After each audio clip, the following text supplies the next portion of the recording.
ஆலயா cotton வேட்டிகள் ஷர்ட்டுகள் wedding celebration. தமிழ்நாட்டில் மக்களவை தேர்தல் பரப்புரையை பிரதமர் நரேந்திர மோடி நிறைவு செய்திருக்கிறார். நெல்லை மாவட்டம் அம்பாசமுத்திரத்தில் பரப்புரை செய்தபோது திமுக அரசுக்கு பயம் வந்துவிட்டதால் பாஜகவின் தேர்தல் பரப்புரைகளை தடுப்பதாக குற்றம் சாட்டினார்.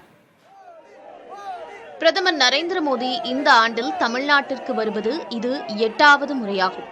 நெல்லை மாவட்டம் அம்பாசமுத்திரம் அருகே அகஸ்தியர்பட்டியில் நடந்த பொதுக்கூட்டத்தில் பங்கேற்ற நரேந்திர மோடி நெல்லை, தென்காசி, கன்னியாகுமரி தொகுதிகளில் போட்டியிடும் பாஜக மற்றும் கூட்டணி கட்சி வேட்பாளர்களை ஆதரித்து பரப்புரை செய்தார். என் இனிய தமிழ் சகோதர சகோதரிகளே என்றும் வணக்கம் திருநெல்வேலி என்றும் தமிழில் கூறி அவர் உரையை தொடர்ந்தார். இனிய தமிழ் சகோதர சகோதரிகளே வணக்கம். वणक्कम तिरुनेलवेली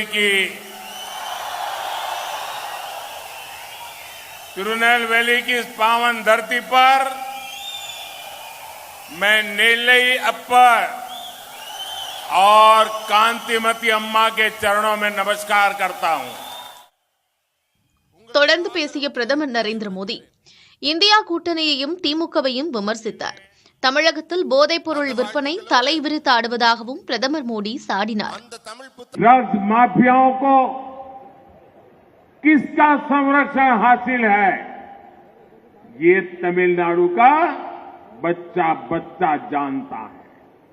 माँ बाप अपने बच्चों का जीवन बर्बाद होते देख रहे हैं, लेकिन ताकतवर लोगों के आगे लाचार है. मैं आपको ये भरोसा दिलाने आया हूं, आपके आशीर्वाद से मोदी इन भ्रष्टाचारियों के साथ साथ इन ड्रग्स माफियाओं से भी लड़ेगा. மேலும் தமிழ்நாட்டில் பாஜக மிகப்பெரிய வெற்றியை பெறும் என்றும் நம்பிக்கை வந்துள்ளதாக மோடி தெரிவித்தார். ஆட்சியில் இருக்கும் திமுக அரசுக்கு பயம் வந்துவிட்டதால் பாஜகவின் தேர்தல் பரப்புரைகளை தடுப்பதாகவும் பிரதமர் மோடி குற்றம் சாட்டினார். प्रेरणा स्रोत महान स्वतंत्रता संग्राम सेनानी वीओ चिदम्बरम पिल्लई है, जिन्होंने भारत को आत्मनिर्भर बनाने का सपना देखा था.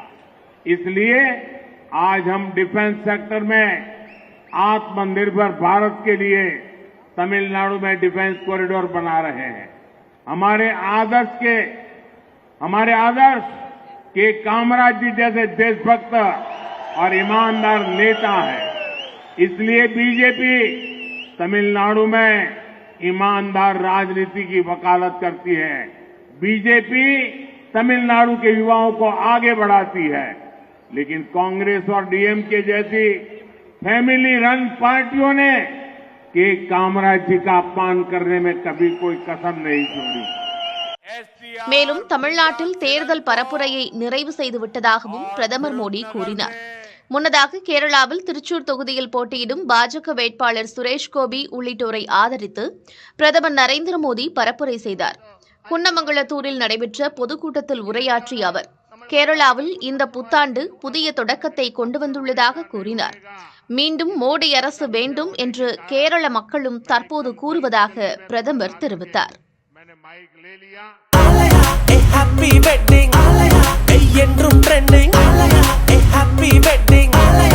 ஆலயா காட்டன் வேட்டிகள் ஷர்ட்டுகள் வெட்டிங் செலிப்ரேஷன்.